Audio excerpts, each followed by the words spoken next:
My ex-girlfriend announced she was pregnant to get back with me. She told my parents, "I just want a family." My parents almost agreed. I silently handed my father an envelope. Inside was her medical report from last month, confirming she was infertile. My name is Adrian Hale. I'm 32 years old, and my professional life is devoted to structure and ethical management as a family trust manager in Chicago, Illinois. My job requires absolute discretion, meticulous attention to detail, and a complete lack of emotional bias. I deal in long-term security, not short-term gain. I met Laura 4 years ago. She was stunning, charismatic, and worked in high-end real estate, moving through life with an aura of effortless luxury. She made it clear early on that she expected success, status, and the financial comfort they provided. I mistook her ambition for drive. Looking back, I realized it was pure greed. Our relationship ended 6 months ago. It collapsed when I realized her love for me was entirely conditional upon the trajectory of my finances and the prestige of my connections. She was manipulative, prone to explosive fights when she didn't get her way, and used tears as a reliable tool of control. I walked away, choosing peace over pretense. The stakes involved in my life are unique. My late grandfather established a significant financial safety net for his descendants, a trust fund valued at over $700,000. I was scheduled to gain full control of the fund by the end of the year. The conditions were simple: professional maturity and a clean ethical record. Laura knew every detail of that money, down to the projected interest rates. When we broke up, she wasn't just losing a boyfriend. She was losing her retirement plan. I suspected she might try to re-enter my life, but I never anticipated the weapon she would choose. My parents, while loving, are easily swayed by appearances, and they have one deep, aching desire: grandchildren. My mother constantly worries about the family line, frequently making comments about my single status and the ticking clock. Laura, sensing this vulnerability, made her move. She chose to attack the most sensitive part of our family's foundation, their hope for a legacy. She showed up at my parents' house unannounced this week, looking frail and tearful. She told them she had a secret, a reason she had to reconcile with me. She announced her pregnancy, making sure to emphasize the due date aligned perfectly with our time together. She told my parents, "I just want a family," playing the role of the devoted future mother whose only desire was stability and my love. My parents, blinded by the dream of a grandchild and desperate for reconciliation, nearly agreed to her demands. They started pressuring me immediately to reconcile, to do the right thing, and to secure the future of the baby. I knew the claim was false, but I couldn't just call her a liar. I had to wait for the perfect moment to deliver the scientific, undeniable truth. Because as a trust manager, I know that you can't fight emotional blackmail with emotion. You fight it with unassailable proof. The immediate aftermath of Laura's announcement was a coordinated emotional assault. My parents, blinded by the sudden promise of a grandchild, called me relentlessly. They treated Laura's lie as a fragile truth that needed immediate protection. "Adrian, you need to talk to her," my mother pleaded. "She's crying. She just wants our support and your commitment to the baby." My father, usually reserved, spoke with rare intensity. "Son, you have a responsibility now. This family needs a legacy. You must take her back." Their pressure was immense because it targeted my core value: responsibility. They knew how much I prized my reputation as a dependable man and how desperately they wanted a grandchild to complete their life. Laura had chosen her battlefield perfectly. I tried to reason with them, to explain the history of our breakup, the manipulations, the money. They dismissed it all as petty past drama. "That doesn't matter now," Dad insisted. "The baby matters. You must put aside your pride." I went to visit them, hoping to show them the logical flaw in her story, but Laura had already fortified her position. She sat on their sofa, looking demure and exhausted, holding her stomach and speaking softly about wanting a stable home for our child. She played the role of the devoted mother perfectly. I watched as my mother cooked her soup, fussed over her comfort, and glared at me with palpable disappointment. Laura had skillfully managed to turn the entire narrative around. I was now the heartless, selfish son who was willing to abandon his pregnant partner for pride. I knew I couldn't fight her with mere words. I couldn't just call her a liar because my parents would choose the hope of a grandchild over my word. I had to find the absolute scientific proof that her claim was a deliberate, malicious fraud. My mind went back 6 months just before our breakup. Laura had been hospitalized briefly for severe pain, which doctors initially feared was related to appendicitis. She had been extremely secretive about the diagnostic tests they ran. I remembered seeing a printed discharge summary shoved deep into her drawer and the strange urgency in her voice when she asked me to destroy all her medical paperwork. She had claimed it was just embarrassment. Now, my professional instincts kicked in. I realized that the key to dismantling her lie wasn't in confronting her, but in accessing that hidden medical record. I had to find the truth because my parents were days away from fully embracing the lie and pressuring me into a commitment I could not honor. The emotional siege was working perfectly, and I needed an escape route before I was completely cornered. The emotional siege was working perfectly. My parents had moved past their initial shock and were now fully invested in Laura's lie. They had already started buying things. A small, unnecessary swing set arrived at their house, followed by a box of gender-neutral baby clothes. Their actions were a clear indication that they had chosen the dream of a grandchild over the reality of their son's word. They were now Laura's most aggressive advocates. The pressure intensified during a strained dinner at their house. Laura stayed home, citing her fragile condition, but her absence was more powerful than her presence. My mother looked at me, her eyes brimming with tears. "Adrian, you're being so stubborn," she pleaded. "This baby needs stability. You promised us a family. You must put aside your anger and do the honorable thing." My father pushed a paper napkin across the table, drawing a small diagram. "Son, the trust fund is significant. You need a wife and children to manage that kind of legacy properly. Laura knows our history. She wants to keep the family secure." He wasn't talking about my feelings or Laura's past betrayal. He was talking about risk assessment for the $700,000 trust. I felt a sharp stab of isolation. They weren't asking me to be happy. They were demanding I be compliant for the sake of their lineage and financial security.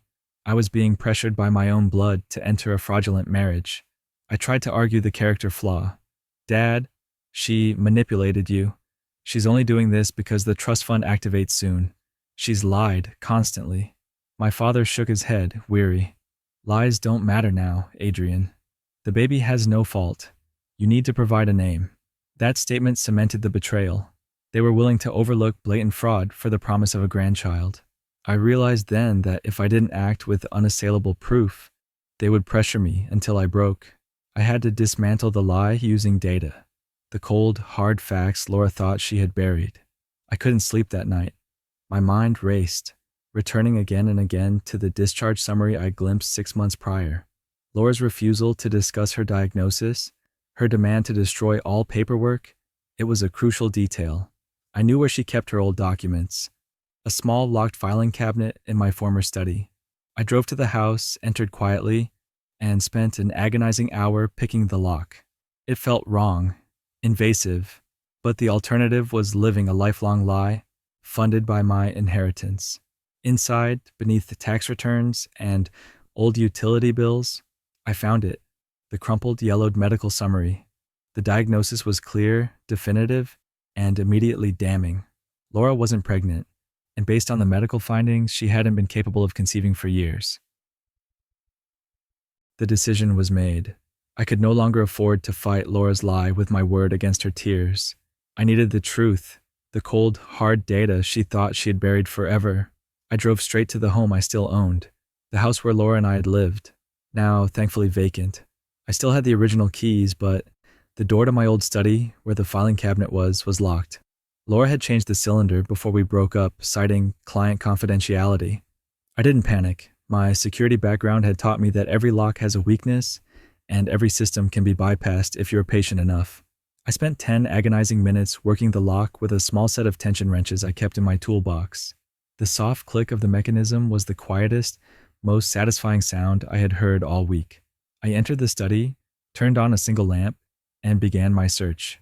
The room smelled faintly of old coffee and dust. I went straight to the filing cabinet, finding her labeled files for medical and taxes. Beneath old W-2s and insurance claims, I found it, the thick folded medical report from 6 months ago. My hand shook, not from fear, but from the adrenaline of knowing I was about to confirm the worst. I unfolded the pages, my eyes scanning the technical jargon for the summary diagnosis. It was immediately damning. The report detailed a severe medical condition that had required immediate surgery, and the conclusion was clear. Laura was completely, surgically unable to conceive. This wasn't just a fake pregnancy. This was a deliberate, calculated medical fraud. The lie was physically impossible, a fact known only to her, and now, me. I leaned against the desk, the report rustling in my hands. She hadn't just exaggerated a breakup, she had taken a serious medical reality and weaponized it against my family's deepest hope. The betrayal was monstrous. I carefully placed the original report into a crisp manila envelope. I added a single page of my own, a succinct, professionally written timeline, highlighting the dates of her surgery and the date she announced her pregnancy. I sealed the envelope. This was no longer a personal fight about love or money. It was a fight for my family's integrity and a defense against outright fraud. I was ready to deliver the scientific proof that would shatter her performance forever. The final meeting took place not at my home, but at my parents' house. I walked in to find the scene carefully staged. Laura was seated on the sofa, looking demure in a floral dress, her hand resting gently on her flat stomach. My parents hovered nearby, offering her tea and fussing with blankets. Their faces were stern when they looked at me, carrying the burden of disappointment. I was the problem. Laura was the precious cargo. "Adrian, you're late," my father said, his voice heavy with disapproval. "We need to resolve this now. Laura has been under immense stress." I sat in the armchair, the weight of the envelope in my jacket pocket feeling like a cold stone. Laura began the siege immediately, her voice soft and wounded. "Adrian, I don't want to fight. I just want our child to have a father and a family." She looked at my mother, appealing directly to her strongest desire.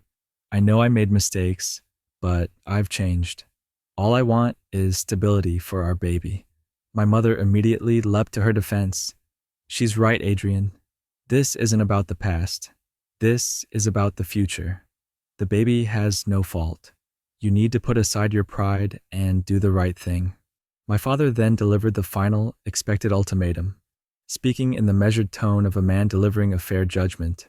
"Son, we've thought about this. You will propose to Laura by the end of the week. We will arrange the transfer of the trust fund control jointly until the child is born.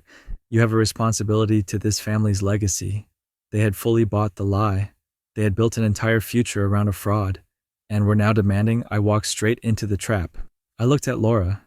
She gave me a slight, confident smile, the look of a conqueror. "Well, Adrian?"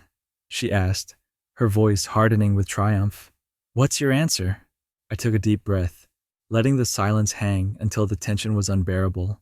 I let them savor their victory for one final second. "You want my answer?" I asked. I reached inside my jacket. I pulled out the crisp manila envelope. I didn't open it. I walked around the coffee table and placed the envelope directly into my father's hands. "Before I give you my answer, Dad, I need you to read this." I watched my father's fingers, thick and steady, tear open the flap. The moment of scientific truth had arrived. My father's large hands fumbled slightly with the seal of the manila envelope. He tore the flap open, pulled out the thick printed pages, and began to read the header aloud. "Diagnostic summary, St. Jude's Hospital," he read, his voice slow and heavy. Laura watched him, her conqueror's smile already forming, convinced the document was some insurance appraisal I was using to secure the fund. My mother leaned forward, eager to hear confirmation of the pregnancy. Dad's eyes scanned the page, skipping past the jargon until he reached the final, bolded conclusion. His face drained of all color, turning a sickly gray-white.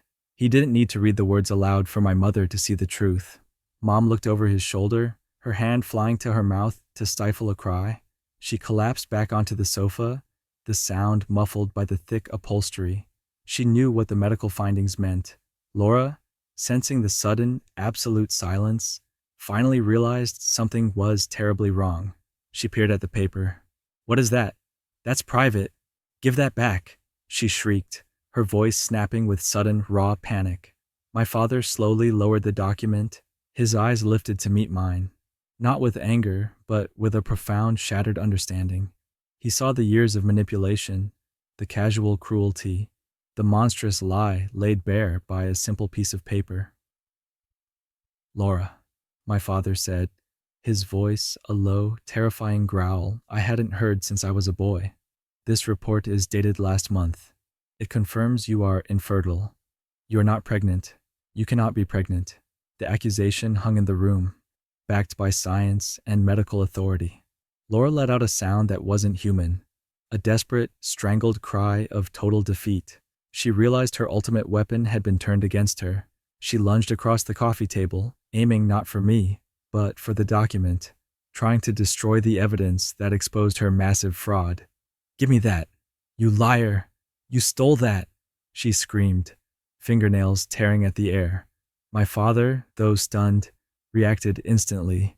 He shoved the report into my mother's lap, pushing Laura back with an unexpected strength.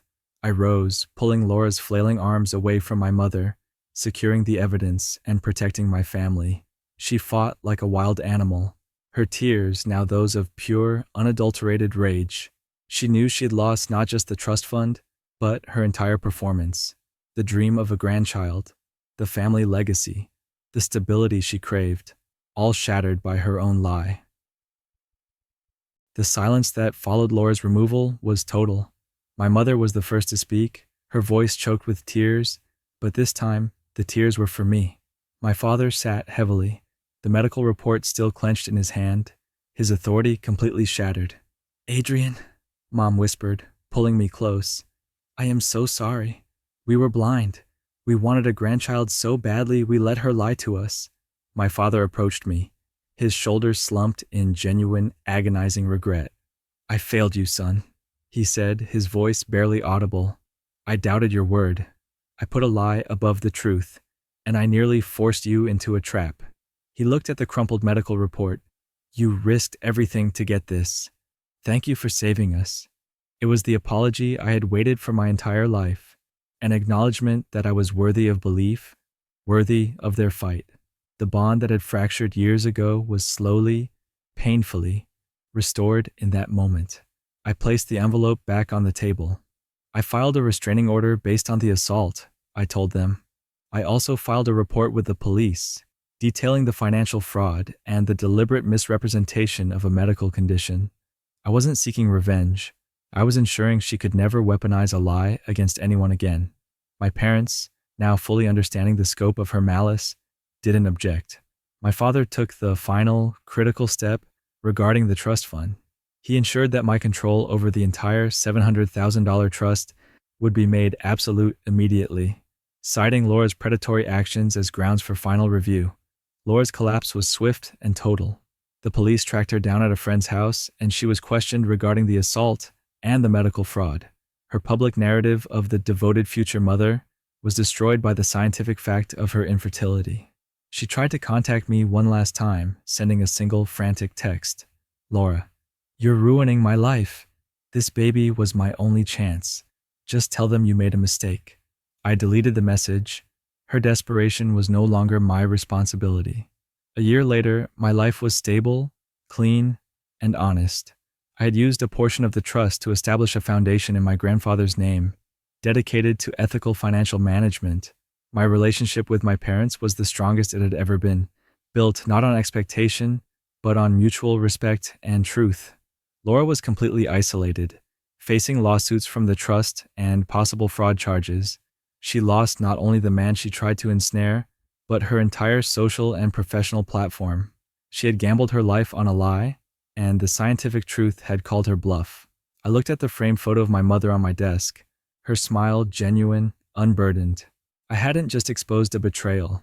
I had secured my family's legacy and finally found my own place at its center.